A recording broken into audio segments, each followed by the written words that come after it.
আসসালামু আলাইকুম। কেমন আছেন ভাই? সবাই আছেন নি বালাই? আমি বালা নাই ভাই। দুবাই শহর আইছি আজকে 15 বছর, খালাস 16 বছরে করবো, কিন্তু বিশাল লাগে।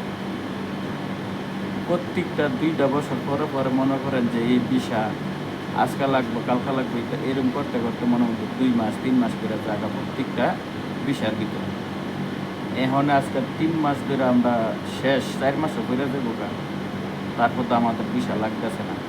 পয়সা থাকতে থাকতে থাকতে থাকতে ভাই জীবনটা তেজপাত হয়ে যেতেছে। না বাড়ি দিয়ে কিছু করতে পারতেছি, না এই দিক দিয়ে নিজে চলতে পারতেছি। কথা বুঝছেন নি? আপনারা আমি কী দিয়ে বুঝাবো? দুবাই শহরে দিশা কিসের জন্য বন্ধ করে রাখছে আমাদের সরকার? আমাদের সরকারে এসে কি আমরা দিশাটা খুলে দিলে কি আমরা একটু সচল হয় না ভাই?